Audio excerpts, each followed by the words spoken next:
就该结束了。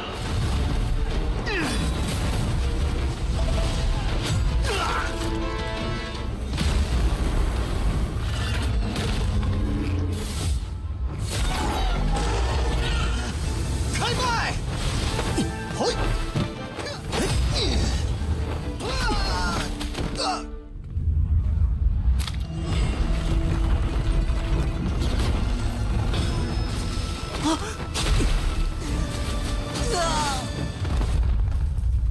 救援要定了！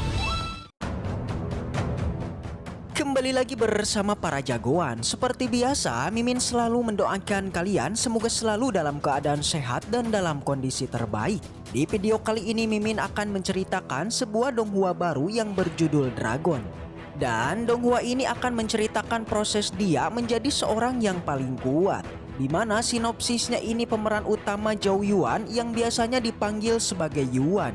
Yang mana dia ini dilahirkan dari pangeran kekaisaran Zhou. Dan juga dia ini memiliki takdir yang begitu bagus. Tetapi sayangnya yang namanya kekaisaran pasti ada saja yang tidak suka. Hal itu juga membuat takdir dia yang begitu bagus harus direnggut oleh seseorang. Membuat dirinya benar-benar menjadi seorang sampah. Tetapi dia juga tidak pantang menyerah dan terus berusaha untuk menjadi kuat. Jika penasaran, maka tak berlama-lama lagi, langsung aja kita masuk ke isi ceritanya.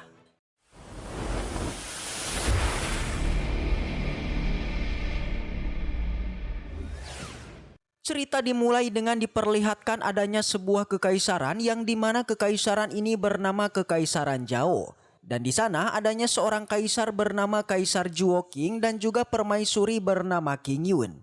Mereka berdua merupakan ayah dan juga ibu dari MC donghua ini bernama Zhou Yan. Di sana Zhou Yan sekarang sedang mendapatkan ujian karena tubuh Yuan sekarang terdapat sebuah racun yang disebut dengan racun naga. Untungnya racun tersebut berhasil dijinakkan membuat Zhou Yan pun berada di kondisi yang baik.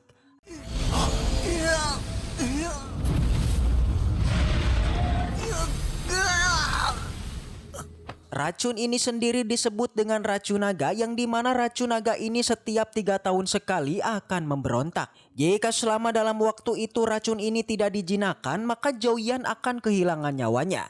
Dan untuk 3 tahun ke depan maka Yuan harus kembali lagi menjinakkan racunnya. Kedua orang tua Yuan merasa lega karena ternyata putra mereka sekarang baik-baik saja. Tetapi pada saat bersamaan mereka berdua juga merasa kasihan kepada anaknya. Karena anak pada umumnya pada saat mereka berusia 13 tahun maka mereka sekarang akan mengembangkan kekuatan spiritual. Tetapi masalahnya sekarang karena kondisi Yuan yang berada di kondisi yang sekarat. Membuat Yuan kesulitan untuk bisa membangkitkan kekuatan spiritualnya. Bahkan di usia 13 tahun ini Yuan masih belum bisa membuka salah satu kekuatan meridiannya. Hal ini juga membuat orang tuanya Yuan merasa sangat sedih karena jika Yuan masih belum bisa membuka kekuatan meridiannya, maka kemungkinan hidupnya Yuan akan semakin kecil. Bahkan sebenarnya pada saat ini Yuan telah memiliki kekuatan dari naga suci. Tetapi naga itu tidak bisa membantu Yuan. Dan jika Yuan masih belum bisa membangkitkan kekuatannya maka 3 tahun ke depan Yuan itu akan kehilangan nyawanya. 我的寿命只剩3年了。 Tetapi di saat itu tiba-tiba saja Yuan terbangun mendengar pembicaraan mereka dan ia menyadari bahwasannya kehidupannya sekarang hanya akan bertahan selama 3 tahun saja. Hal ini pun membuat mereka semua sangat kaget karena ternyata Yuan mendengarkan pembicaraan mereka. Yuan pun bertanya kepada keduanya, sebenarnya apa yang sedang terjadi kepada tubuhnya? Karena selama ini Yuan tidak mengetahui apa yang membuat dirinya berada di kondisi yang sekarang ini.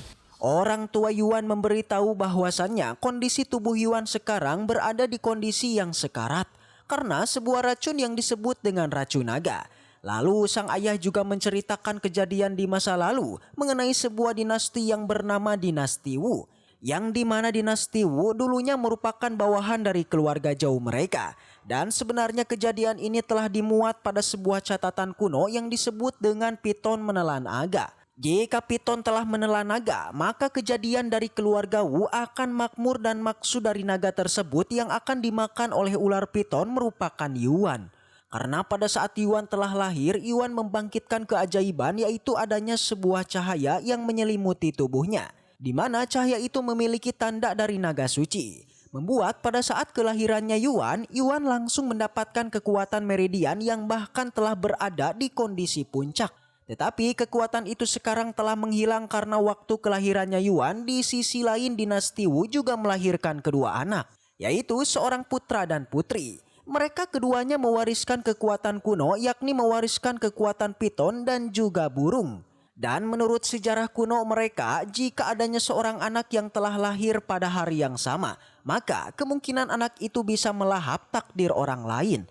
Bisa dikatakan maksud dari perkataan itu adalah menyedot kekuatan dari naganya Yuan. Dan dulunya ayahnya Yuan mencoba untuk melindungi Zhou Yuan dengan cara melawan Kaisar Wu. Tetapi sangat disayangkan pertarungan itu dimenangkan oleh Kaisar Wu, yang bahkan sampai bisa memotong tangan dari ayahnya.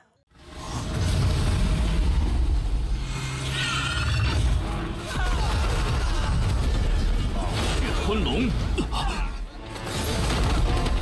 现在一切都该结束了。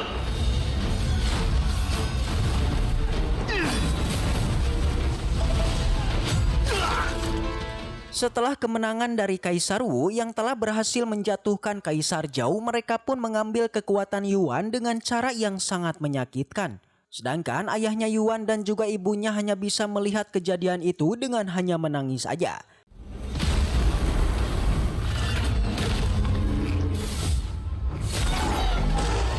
Setelah keluarga Wu menyerap kekuatan dari naga Yuan, hal itu membuat kedua anak dari keluarga Wu memiliki peningkatan kekuatan kuno yang sangat besar. Kondisi tubuhnya Yuan semakin memburuk akibat kehilangan kekuatan dari naga sucinya. Dan untuk bertahan hidup, ibunya Yuan melakukan pengorbanan darah kepada anaknya, yang dimana itu bisa menambal kehidupan Yuan yang telah menghilang, tetapi dengan bayaran sisa nyawa dari ibunya yang akan berkurang. Hal ini pun membuat ibunya Yuan hanya bisa bertahan hidup selama 10 tahun aja. Yuan yang mendengar itu pun sangat marah kepada Kaisar Wu dan dirinya berjanji akan balas dendam kepada sang kaisar karena telah membuat kekaisaran mereka terjatuh dan juga telah mencelakakan ibunya. Sebenarnya mereka masih bisa memperpanjang umurnya dengan cara mendapatkan harta panjang umur. Tetapi masalahnya mereka tidak memiliki harta tersebut. Bahkan ayahnya Yuan mengatakan kekaisaran Zhou mereka sekarang sudah sangat sulit untuk bisa menghidupi diri mereka sendiri. Yuan yang mendengar itu pun merasa marah dan juga kesal, tapi dia tidak bisa menyerah begitu saja. Dirinya harus bisa mendapatkan kekuatannya kembali. Yuan pun bertanya kepada sang ayah apakah mereka masih memiliki harapan untuk memperbaiki keluarga Yuan. 你真不愿放弃？ Sang ayah tentu mengagumi Yuan dan ia bangga kepada Yuan karena ayahnya yang tidak menyerah dengan keadaan. Ayahnya pun mengatakan bahwasannya ia akan membantu Yuan semaksimal mungkin untuk bisa melatih dirinya. Ayahnya meminta kepada Yuan untuk bersiap-siap setelah 3 hari berlalu, maka mereka akan melakukan sebuah teknik khusus dari keluarga Yuan. Namun sebelum itu Yuan disuruh untuk mempelajari sastra keluarganya. Jadinya ayahnya meminta kepada Yuan untuk bersiap-siap besok karena besok Yuan harus pergi ke akademi. Pada keesokan harinya Yuan pun belajar pada akademi Zhao. Pada pembelajaran sekarang mereka sedang mempelajari sebuah sastra Yuan. Jika mereka bisa melatih teknik itu, maka mereka bisa mengendalikan kekuatan elemen langit dan juga bumi dalam sebuah tulisan. Alhasil secara tak disangka Yuan pun telah berhasil membuat tulisan dari sastra Yuan yang disebut dengan kulit besi. Hal ini pun membuat guru mereka sangat kagum kepada Yuan karena Yuan sangat berbakat. Pada saat itu Yuan bertemu dengan seorang wanita bernama Yoe. Dia merupakan teman Yuan karena dulu Yuan pernah menyelamatkan Yoe untuk menyelamatkan kakeknya. Yoe啊，你爷爷怎么样了？救我爷爷！来人，救人！ Dan Yoe ini sendiri merupakan murid yang jenius karena ia telah bisa membuka kekuatan meridiannya yang juga telah naik ke tingkat 3. Dengan begitu Yoe dipersiapkan dalam menghadapi ujian yang akan datang 2 bulan lagi. Dan jika Yoe bisa mencapai tingkatan prinsip keempat, maka dia akan menjadi murid 10 besar dari Akademi Yuan. Selain itu, Yoe juga akan diajarkan langsung oleh seorang master. Tetapi Yoe mengatakan bahwasannya ia sekarang telah kehilangan posisi itu. karena posisi itu yang telah direbut oleh murid Sulin. 他可没那个名额了。 Di mana sebelumnya dia melakukan pertarungan yang dimana pemenang itu akan mendapatkan posisi ujian. Dan sayangnya dalam perkelahian tersebut membuat Yue kalah dan Yue pun menyerahkan posisi ujiannya kepada Sulin. Yuan pun sangat kesal kepada Sulin dan menantang Sulin untuk bertaruh kembali. Di sana Yuan memberikan taruhan kepada Sulin yang dimana jika Sulin bisa menang maka Yuan akan memberikan tokennya kepada Sulin. Tetapi jika Sulin kalah maka Sulin diminta untuk mengembalikan token miliknya Yue. 在外面恭候殿下。 Singkat cerita pertarungan antara Yue dan juga Sulin pun telah dimulai di arena pelatihan. Banyak orang yang telah berdatangan untuk menonton pertarungan mereka. Setelah itu pun pertarungan antara Sulin dan juga Yuan akhirnya dimulai. Ternyata tangannya Yuan telah dilindungi oleh tulisan Yuan yaitu tulisan kulit besi. Membuat tangannya Yuan pun menjadi sangat keras seperti besi. Hal ini pun membuat Sulin sangat marah kepada Yuan dan ia pun membuka kekuatan dari dua meridiannya. Tetapi di saat itu Yuan pun berbalik menyerang karena sekarang giliran Yuan menyerang dengan menggunakan tulisan kecepatan dan peningkatan. Orang-orang yang melihat itu pun sangat kagum kepada Yuan karena mereka tak menyangka jika Yuan telah mempersiapkan 3 catatan Yuan dalam pertarungan ini. 开麦！嘿， 如你所愿。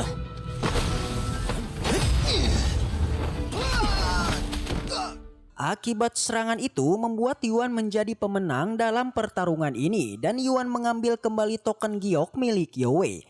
Selain itu juga dia memberikan tawaran kepada Yue. Jika Yue membutuhkan mengenai sumber daya maka Yuan bisa mempersediakannya kepada Yue. Karena hanya beberapa bulan lagi ujian mereka akan segera dimulai. 我打心底里感激你这个朋友。 你自己也好好修炼。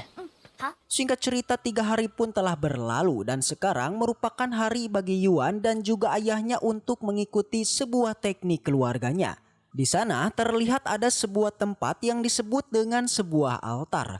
Dikatakan tempat ini merupakan tempat kejayaan dari keluarga Zhou untuk mendapatkan kekuatan warisan.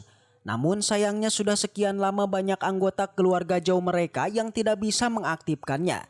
Tetapi ayahnya Yuan yakin bahwasannya Yuan merupakan orang yang terpilih dapat mengaktifkan tempat ini. Yuan pun memulai mengaktifkan tempat ini dengan ia meneteskan darahnya ke atasnya. Awalnya tidak terjadi kejadian apa-apa tetapi tidak lama kemudian tiba-tiba saja formasi itu mengeluarkan cahaya. Cahaya itu mulai menyerang Yuan dengan sangat keras yang sampai pada akhirnya membuat Yuan menghilang dari sana. Hal itu membuat ayahnya Yuan sangat khawatir.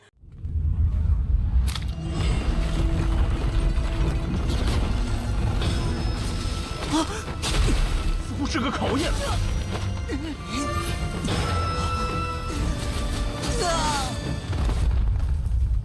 重新拿回来！不能等下，救援要命了！ Tetapi di lain sisi ternyata Yuan telah berpindah di sebuah tempat yang berada di dalam hutan yang di sana Sayang, Yuan Mbak bertemu Tajira. dengan seorang perempuan. Lalu siapakah dia? Jika penasaran maka Mimin akan segera upload untuk episode selanjutnya. Baiklah, mungkin segitu aja untuk pembahasan kali ini. Semoga kita selalu diberikan kesehatan untuk mengawal donghua ini. Dan sampai jumpa di video selanjutnya.